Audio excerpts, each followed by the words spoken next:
how's it going, everybody? What's up? It is Twizzler here, back again with another video. I think the last video you guys watched, I was very sick. I'm feeling much better now. Still got a little bit of like this upper respiratory viral bullshit going on, but it's a lot better than it was a few days ago. So there was actually a podcast. This was from episode 5 of the Girls of Tarkov podcast, with a special guest, Nikita. There's a lot of questions here. So the first question here is, what part of Streets of Tarkov will be featured in the first iteration? Will it be downtown or a suburbs? What will it look like?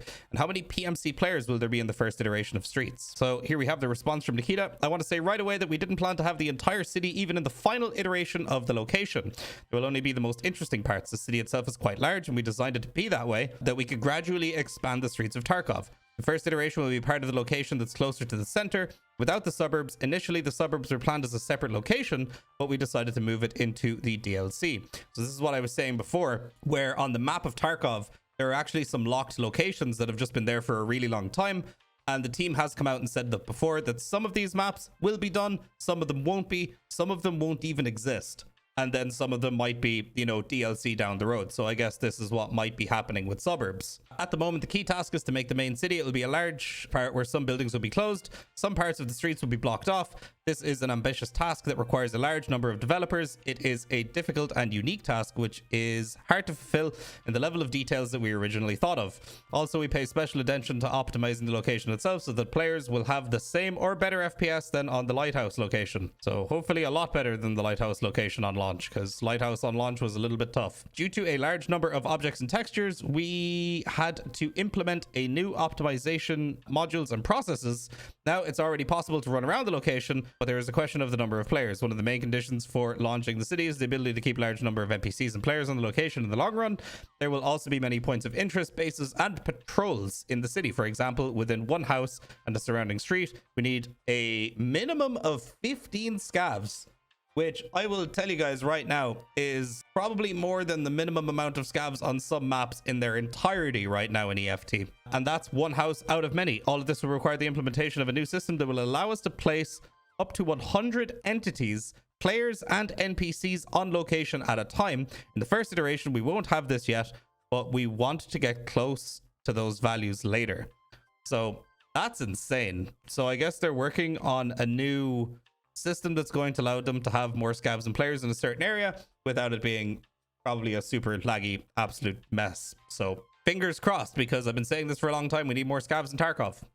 We need to be around high value locations so that, you know, we can be alerted when players are there and taking stuff, you know. But you can run around the shoreline resort if you go upstairs and loot everything for free, and you might not even have to deal with the 1 or 2 scavs that are downstairs, if any at all. Next question, will there be bosses in the first iteration? The first iteration won't have bosses and some mechanics. In the trailer, we've shown the BTR taxi. The BTR requires a city with all the streets. The players will have the ability to pay for a ride on the BTR, which you can use to quickly get to certain points, and for an extra fee, you will also be able to use the turret. Okay, so we're not actually getting any bosses with the first iteration of Streets. That's a little bit disappointing. Next question, will it be possible for raiders to ride the BTR?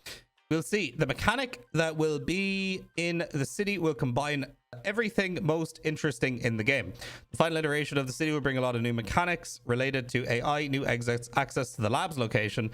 The current iteration will be the first step towards the full launch of the city and will allow us to add new areas in the future. Our main task is to launch the first iteration of the location with good performance, not lower on Lighthouse, and the city a lot more complex than Lighthouse. The mechanics that we use to optimize the streets will be used in the future on other locations, which will greatly increase performance. Okay, next question. In one of the videos, we saw the ability to break walls. We'll be able to break down walls with grenades like the RGD F1, or with weapons such as grenade launchers. There will be special places where the walls are already damaged. You will be able to go through by destroying them. Perhaps the breaches will have health, and in order to destroy them completely, you'll need several grenades. We will also have landmines, which we'll be able to place and use to destroy these walls. We will have landmines, everybody. Yes. Jeez. Will it be possible to crawl through the ventilation system in Streets of Tarkov? The location has a lot of interesting places and details with unique aspects. I know the overall structure of Streets of Tarkov, but there are too many details and nuances. I knew every part of customs by heart because I made it myself. However, the city is being worked on by dozens of people. This will be the most interesting location to explore. You'll learn everything by exploring the location yourself. You'll constantly discover something new.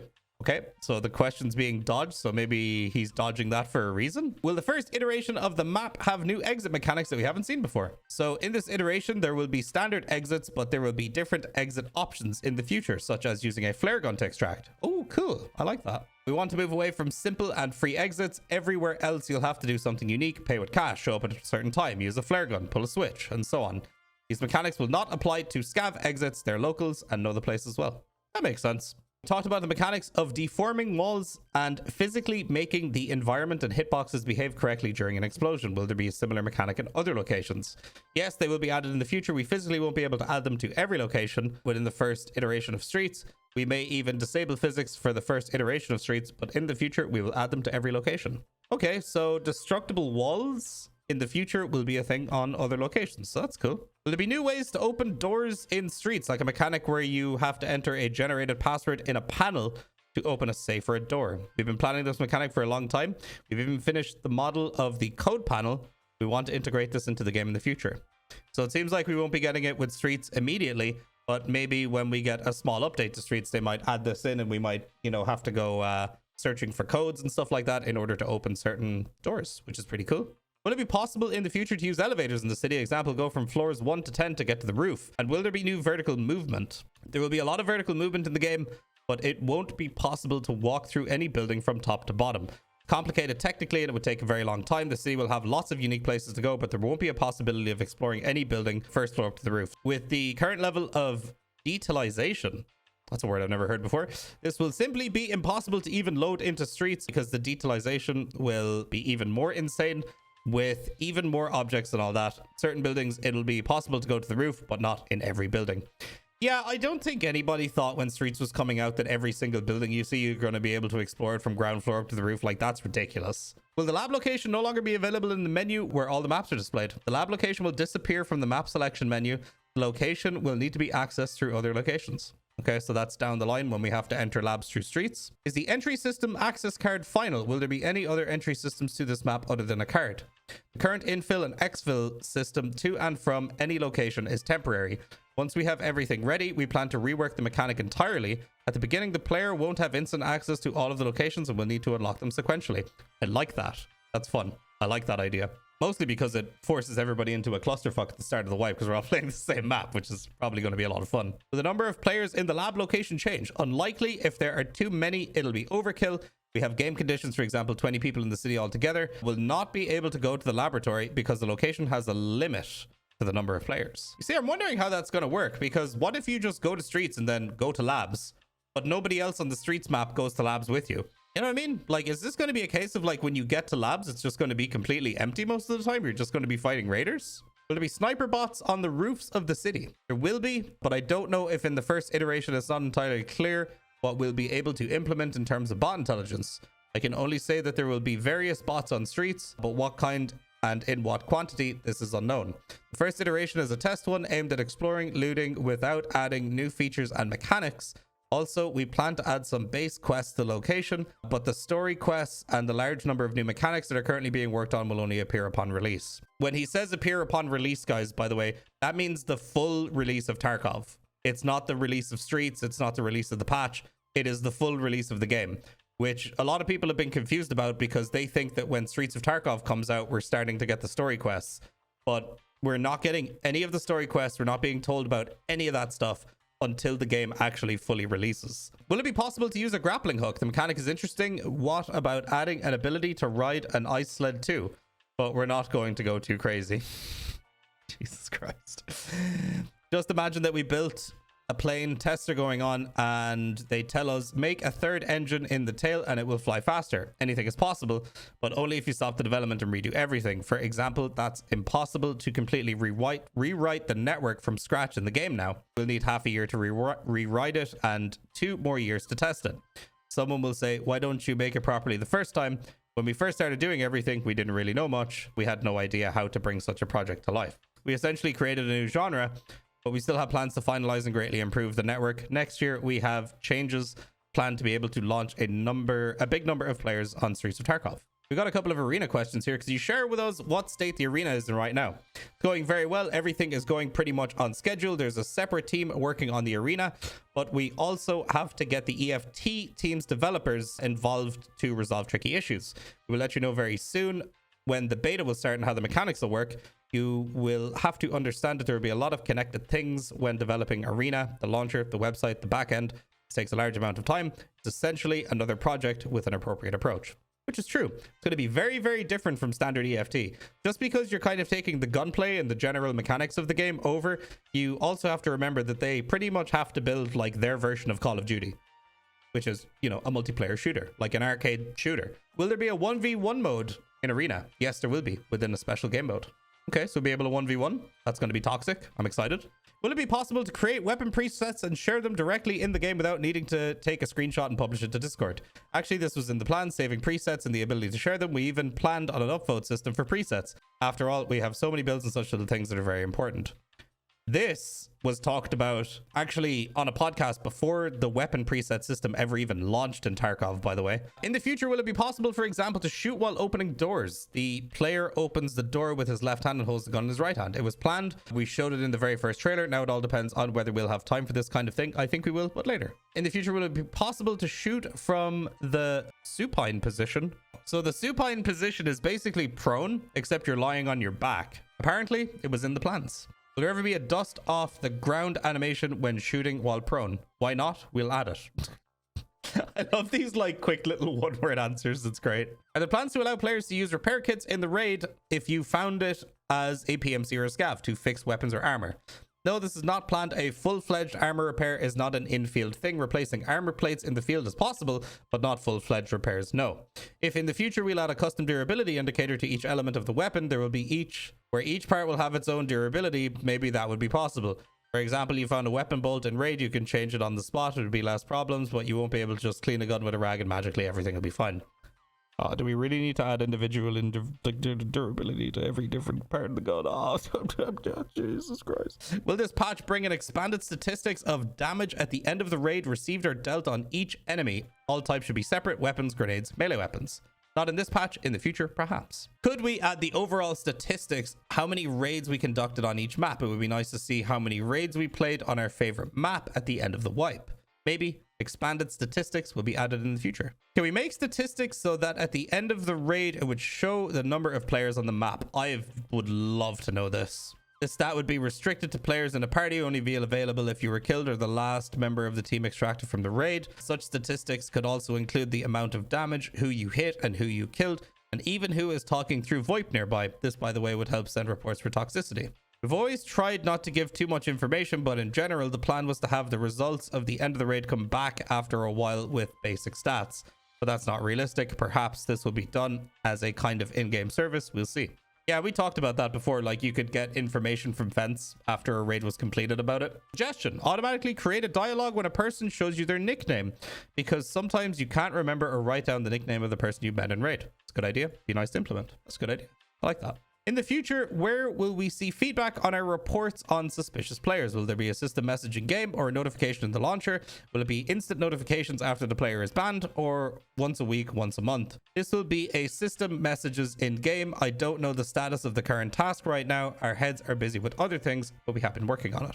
A long time ago on our podcast, you said it is planned to add the ability to report a server. Is this functionality still planned? It is still planned. Earlier on the podcast, it was said that there would be a redesign of the lighting. Are you planning to decrease the shadow effect in the next patch, or avoid having to redo the entire lighting, expand settings and post effects so the players have the opportunity to adjust the shadow on their own? Not much like 2-3 positions. Self-adjustment definitely won't happen. It is either the same for everyone or nothing. Changes in graphics in the future will affect many aspects, including the shadows. Work is already underway. We're making various adjustments, but we're not adding it to the game just yet. Interesting. Okay. What's your favorite event you did? Do you like the more hardcore or the more fun and relaxed events? Of course I do like the hardcore when people struggle. when the event entices you, not just a farming thing, but an event where people realize that when they're in it, they have to give it all they've got, or when streamers play Tarkov during that event, they understand that the people who are watching it don't want to exert themselves, but to watch them suffer. Oh, so it's confirmed that Nikita knows. Okay, just like the Sani event. Okay, thanks, dude. Shoutouts, Nikita. It's all a part of the big concept to me, and I like it. Okay, well, I mean, look, lads, if you're not playing Tarkov for, you know, self-harm reasons, you're probably not playing it for the right reasons. I don't really like simple events that change some parameters that don't fundamentally move the gameplay, but they are still necessary. Not everyone can participate in hardcore events. A lot of new players will come in and think, all right, cool, let's play. And there's hell going on. Scavs are attacking everyone, bosses are running around with sides, and new players are thinking, where the heck am I? That's true. Events should be vivid, memorable, and short.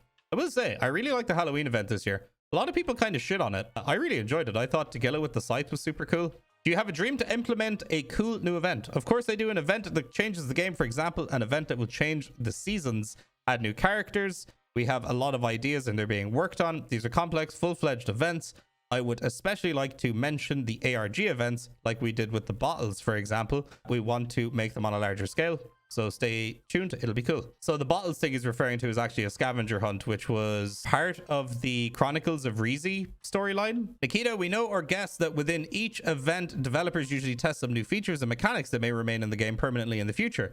I really like the idea of containers with random loot that can only be opened in the stash. On Halloween, these containers are shaped like pumpkins, with all sorts of goodies inside. Can we expect to see these containers outside of events in the future? Maybe some locked medical bags or document folders that you'll have to open, for instance, in the hideout using the workbench.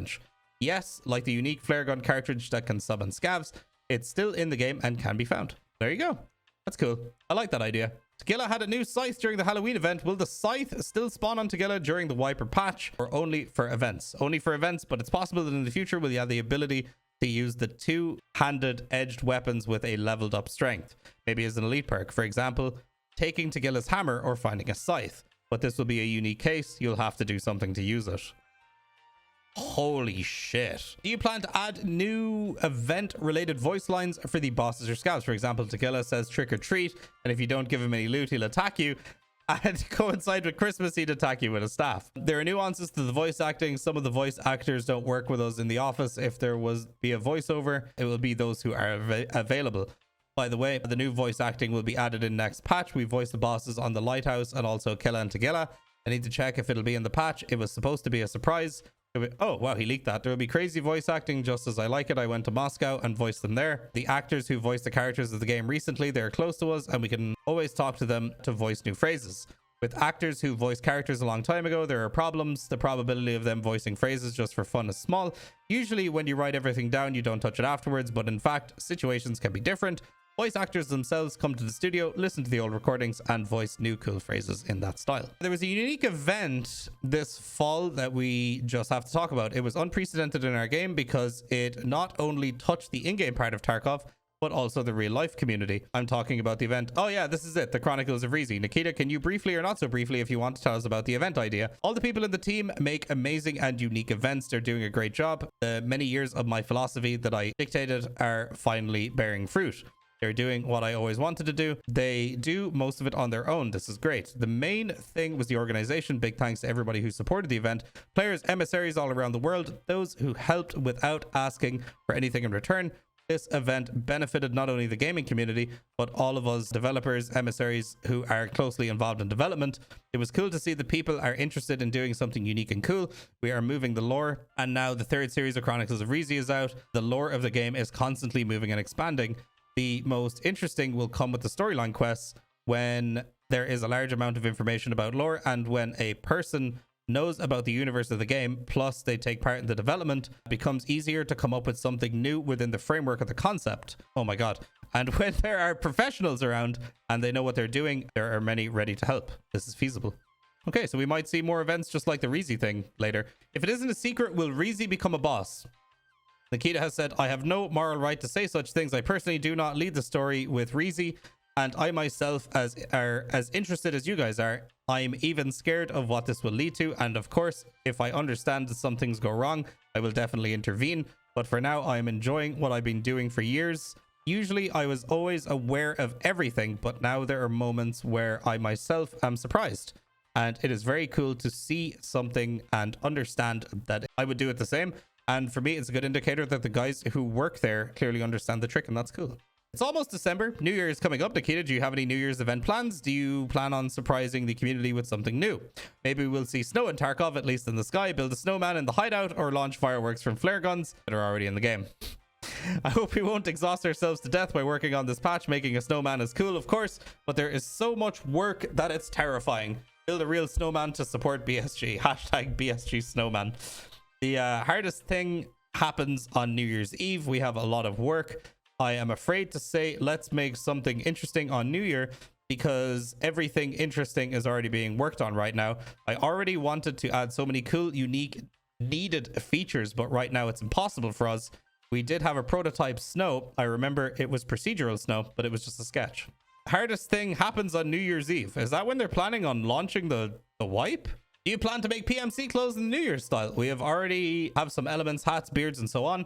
But a staff or a boss would be cool, of course. For example, Tequila, but what for? Who knows? Will there be events where you perform a certain task? For example, you press buttons in 3 different parts of the location at the same time and fireworks starts. That's cool. Maybe not fireworks. It is possible that everything explodes and the raid ends.